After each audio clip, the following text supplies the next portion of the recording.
Hello guys, welcome back to my YouTube channel learning hype. दोस्तों, आज हम बात करेंगे आपके यूपी बीएससी नर्सिंग काउंसलिंग के बारे में। स्टे राउंड की काउंसलिंग आपको किस तरह से करवानी है, आपको कितने कॉलेज भरने चाहिए स्टे राउंड में, कितनी क्या फ़ीस लगेगी, ऑफलाइन काउंसलिंग में आपको क्या क्या स्ट्रेटजी अपनानी पड़ेगी, वहाँ पर जाकर के आपको कितने कॉलेज भरने होंगे, क्या एक कॉलेज भर देने से आपका काम चल जाएगा या फिर और भी कॉलेज भरने होंगे हैं, और 40,000 की फ़ीस जो होती है वो कहाँ पर देनी होगी, किस तरीके से देनी होगी, वो सब हम इस वीडियो में बात करेंगे। तो वीडियो शुरू करने से पहले आपको बता दें, अगर वीडियो पसंद आए तो चैनल को सब्सक्राइब करना बिल्कुल ना भूलें। और अगर ऐसे ही कंटेंट पाने हैं तो सबसे पहले हमारे चैनल पर आपको प्रोवाइड होगी स्टे राउंड के काउंसलिंग के बारे में। इसलिए अगर आप चाहते हैं कि आप कोई भी ऐसा वीडियो मिस ना करें तो चैनल को सब्सक्राइब कर लीजिएगा। तो चलिए शुरू करते वीडियो। तो वीडियो शुरू करने से पहले मैं आपको बताऊं कि जैसे कि आपको अब स्टे राउंड की फ़ीस के बारे में, तो आपको फ़ीस कितनी लेनी है तो मैं बता दूं। जिन बच्चों ने round first, second and third in सभी राउंडों में पार्टिसिपेट किया था, इन सभी में काउंसलिंग करवाई, बट उन्हें कॉलेज अलॉट नहीं हुआ, तो अब उनको बच्चों को क्या करना, उन्हें 500 रुपये काउंसलिंग फ़ीस देनी होगी स्टे राउंड के लिए।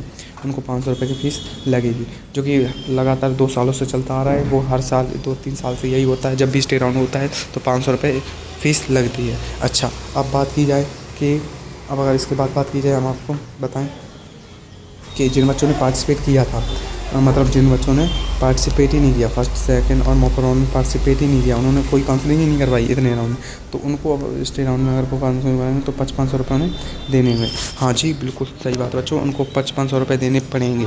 ठीक है। अच्छा, अब बात की जाए कि जिन बच्चों ने फर्स्ट, सेकेंड और मॉक राउंड में पार्टिसिपेट किया और उन्हें फर्स्ट सेकंड कॉलेज नहीं हुआ मिला, लेकिन मॉक राउंड में उनको कॉलेज मिला, और ऐसा कॉलेज मिला जो उनको पसंद नहीं आ रहा।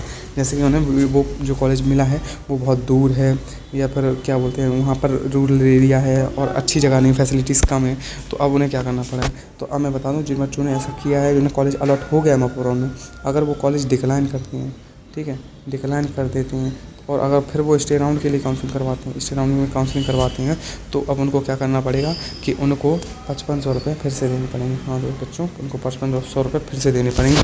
ये इनका बहुत गंदा रूल है, बट क्या करें, ये है एक्चुअली। और अभी तक इस साल का तो कह नहीं सकते, लेकिन पिछले साल भी ऐसा ही हुआ था सीन कि जिन बच्चों ने डिक्लाइन कर दिया था, उनको स्टे राउंड में अगर उन्होंने पार्टिसिपेट किया ना, तो उन्हें फिर से ही देना पड़ा था। जिन बच्चों को मिल गया उन्होंने डिक्लाइन किया, और फिर वो चाहते थे कि मैं स्टे राउंड में जा कर के फिर से अच्छा कॉलेज लूँ, तो उन्हें फिर से देना पड़ा। तो ये बहुत ही गंदा रूल है इनका। तो बच्चों, ये आप सोच समझ के कीजिएगा। अगर जैसे आप चाहते हैं, अगर वो वाकई जो आपका कॉलेज है वो बहुत बेकार है, मतलब बेकार तो नहीं, मतलब दूर है, या आपको फैसिलिटीज़ प्रोवाइड नहीं हो रही हैं, या वहाँ पर रूरल एरिया पड़ रहा है कुछ ऐसा, अगर आपको कोई भी प्रॉब्लम आ रही है, तो आप फिर आप करा सकते हैं स्टे राउंड के लिए काउंसलिंग। बट मैं ये एक आपको सजेशन दूंगा कि अगर जो आप कॉलेज कर रहे हैं, जैसे कि आप कोई भी कॉलेज है XYZ, अगर आपका कोई भी कॉलेज है और उसमें 10 सीट खाली थी, और अब उसमें स्टे राउंड में अगर 3 सीट खाली रहीं, तो आपको बहुत ही प्रॉब्लम क्रिएट हो सकती है। अगर कहीं आपसे कम रैंक वाले बच्चे ने अगर वो कॉलेज सेलेक्ट कर लिया आपका वाला, तो आप हाथ धो बैठेंगे पहले वाले कॉलेज से भी, क्योंकि वो आपने डिक्लाइन कर दिया, और अब इस वाले कॉलेज से भी, तो आपके लिए बहुत बड़ी प्रॉब्लम क्रिएट हो सकती है। तो ये जो चीज़ है वो बहुत ही सोच समझ के कीजिए। अगर आपकी रैंक अच्छी है, अगर आपकी रैंक है ना, अगर आपकी रैंक बहुत अच्छी है, जैसे आप मान लीजिए कि जैसे अगर कोई भी गवर्नमेंट कॉलेज के लिए, तो 1 से लेकर 2000 तक की रैंक जिनकी है वो तो ठीक है, वो बच गए। अब जो बच्चे चाहते हैं कि प्राइवेट कॉलेज के लिए रैंक अगर जैसे आपकी 5 से 10 के बीच में है, तब तो आराम से आप इधर उधर कर सकते हैं, तो कोई दिक्कत नहीं होगी। लेकिन जिन बच्चों की रैंक जो है वो 10 से ऊपर है, जैसे 10 से 30 के आसपास पड़ रही है, और वो ऐसी चीज़ करते हैं, तो बच्चों बहुत सोच समझ के कीजिएगा, क्योंकि अगर आप ऐसे थोड़ी सी भी गलती कर देते हैं ना, तो बहुत बड़ा आपको खामियाजा भुगतना पड़ सकता है। तो ऐसी गलती मत कीजिएगा, मैं आपको सजेशन दे रहा हूँ। और अगर मैं अभी इस वीडियो में भी फिलहाल अभी रफली बता रहा हूँ, लेकिन अगर जब नेक्स्ट वीडियो होगा तब उसमें हम आपको बता देंगे कि आपको कितने रैंक वालों को कौन सा कॉलेज इस हिसाब से भरना चाहिए, और कितने कॉलेज वैसे लेने चाहिए जो आपको कॉलेज अलॉट हो और आपको कोई प्रॉब्लम भी क्रिएट ना हो। तो अभी आते हैं अपने मुद्दे पर। अच्छा, अभी ये हो जाने के बाद अब हम बात करें कि आपको काउंसलिंग में कि कितने फ़ीस लगेगी। तो अब फ़ीस जैसे जो 40,000 फ़ीस होती थी, 40,000 जो फ़ीस होती थी उसको आप इंतज़ाम कर लीजिए, क्योंकि जैसे अगर वहाँ पर आपको कॉलेज अलॉट होता है तो आपको तुरंत 40,000 रुपये देने पड़ेंगे, तुरंत आपको वहाँ पर 40,000 देने पड़ेंगे। और मैं आपको मैं आपसे यही कहना चाहूँगा कि आप अगर पॉसिबल हो तो वहाँ पर जाकर के यूपीआई ट्रांजैक्शन ही करें। आप कोई भी डीडी वगैरह या फिर चेक वगैरह और कैश वगैरह वहाँ पर ना कीजिए कि यूपीआई सबसे बेस्ट पड़ता है। वहाँ पर जाकर के यूपीआई सबसे सही है और कोई भी अदर पेमेंट मेथड मत अपनाइएगा, ठीक है। अच्छा, अब आपको मैं बताऊँ कि कॉलेज किन बच्चों को मिलेगा, किस तरीके से मिलेगा। तो वहाँ पर जब आपके मैंने आपको बताया था काउंसलिंग होगी स्टार्ट। जब आपकी काउंसलिंग स्टार्ट होगी तो काउंसलिंग स्टार्ट में सबसे पहले वो रैंक वाइज आपको बुलाएंगे। रैंक वाइज आपको बुलाया जाएगा। रैंक वाइज बुलाने के बाद वो रैंक में अपने 1 से लेकर 2000 रैंक के जितने भी बच्चे वहाँ पर अवेलेबल होंगे, जितने भी बच्चे होंगे उनको इकट्ठा करेंगे। इकट्ठा करने के बाद उनकी खुद वहाँ पर एक रैंक निकालेंगे कि हाँ इस रैंक का बच्चा, जैसे मान लीजिए कोई 1 रैंक का आया है, 1 रैंक का नहीं आएगा सॉरी, जैसे मान लीजिए कोई 1300 रैंक का आया, ठीक है, और फिर उसके बाद 1315 रैंक का आया और फिर उसके बाद 400 रैंक का आ गया। तो ये 3 बच्चे हो गए, 1 बच्चा, 2 बच्चा और ये तीसरा बच्चा। तो ये 3 बच्चे हो गए। इसी तरीके से 1 से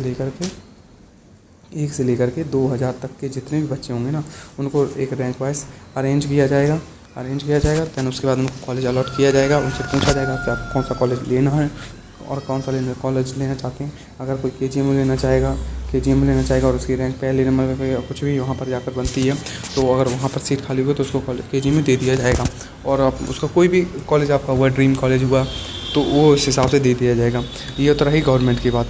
गवर्नमेंट हो चाहे प्राइवेट, मैं इन पे एक सेपरेट वीडियो बता दूँगा कि किन बच्चों को गवर्नमेंट फिल करना चाहिए और किन बच्चों को प्राइवेट ही फिल करना चाहिए, तो उनको अलॉट हो जाए स्टे राउंड में। वरना इस राउंड के बाद, स्टे राउंड के बाद कोई भी राउंड नहीं है और आपको अगर ऐसा कोई भी गलती कर देते हैं तो आप 1 साल के लिए फिर से चूक जाएंगे। आपको फिर ड्रॉप लेना पड़ेगा और फिर उसको आपको तैयारी करनी पड़ेगी। तो ऐसे कोई भी गलती अगर आप करते हैं तो उससे बचें। और अगर आपको कुछ भी समझना है तो आप हमारे चैनल से जुड़ सकते हैं। हम आपको एकदम सही गाइडलाइन देंगे कि आपको क्या करना चाहिए। जितने भी चैनल हैं आपके बड़े बड़े यूट्यूबर्स हैं वो आपको बहुत ही मतलब आपको दिलासा देंगे कि बच्चों आप ये करें, बच्चों आपको वो करें, बच्चों ये होगा। आपको वो एकदम बहकाने वाले काम करेंगे या उनको सही बात तो ये है कि उनको पूरी नॉलेज नहीं है। मुझे स्टे राउंड के बारे में पूरी नॉलेज है कि स्टे राउंड पर वहाँ पर क्या होगा। इवन आप जब काउंसलिंग कराएंगे, काउंसलिंग कराने से लेकर के आप जब वहाँ पर बैठे होंगे वहाँ पर क्या क्या चल रहा होगा वो सब हम आपको बताते रहेंगे।